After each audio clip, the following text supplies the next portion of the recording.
Everyone, today I want to share with you my watercolor portrait painting process in Procreate. From sketching to the final touches, I'll take you through each step so you can see how I bring my portraits to life. So grab your supplies or iPad and let's get started. So step one is sketching. The first step is to create a rough sketch of the portrait. This is an important step as it sets the foundation for the whole entire painting. I use a rough pencil in Procreate to create the basic shapes and the proportions of the face, making sure to keep it nice and light so it's easy to refine the details later on. This also helps keep the portrait looking a lot less stiff in my opinion. And as well, I just want to clarify that I'm not going by the actual proportions of the reference, but instead exaggerating some of his attributes to make him look more caricatured.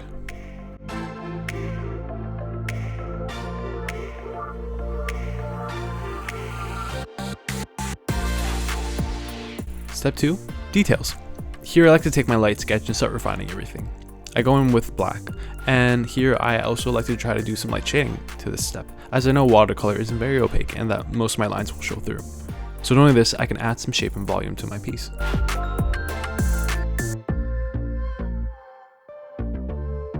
As well, I'm going in and darkening some aspects of my drawing to focus on certain areas of my piece that I want to give more line variation to. And that's just a personal preference, whether I'm doing realism or cartooning.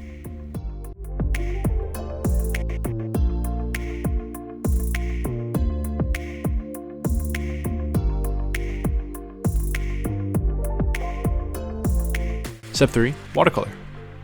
So here I'm starting off with the skin, and sometimes it could be quite difficult to get the skin tone right, but I'm just starting off with a nice yellow tone here and layering it just so I can get some of the shadows. Then I go in with a nice bright pink or red, just so I can get some of those flesh tones in there, especially the nose, the cheeks, and the ears. Then I like to go in with the cool tones, which is basically all the shadows in the portrait here. So the chin, the forehead, the neck, and as well adding it onto the beard. Once I got the skin tone looking fairly well, I moved on to the clothing here. So again, just adding a base color to the clothes. Here I'm just going for a nice blue, and then just going from there.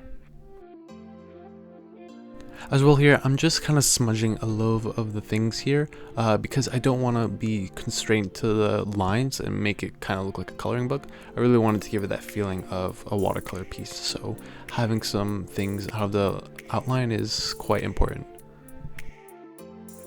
And this is a little bonus step, but I'm adding some of the highlights here on his face, so I'm going in and erasing the skin and just smudging it out to give those little highlights. And yes, I know you can't do this in real life watercolor, but that's why we're doing it digitally. We have those little cheats.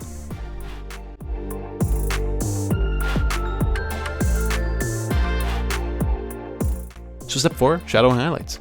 As you can see here, after the base color, I'm trying to add some highlights here onto the hat with a warm tone, which wasn't really appealing to me at the time, so I decided to go first with the shadows.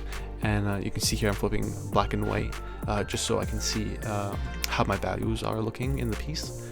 And from there, once I got the shadows looking fairly right, I then decided to add a nice yellow wash to everything and kind of give it that outdoor warmy feel.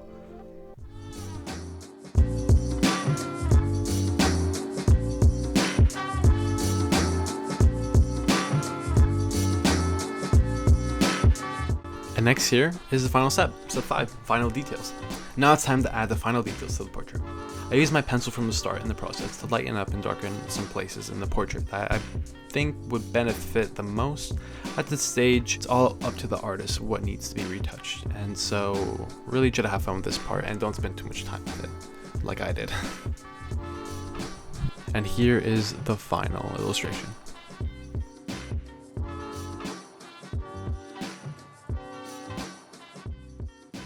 Thank you all for watching. If you enjoyed this video, please feel free to watch another one of my videos. It helps out a ton. And if you have any questions about today's video, please feel free to leave a comment down below.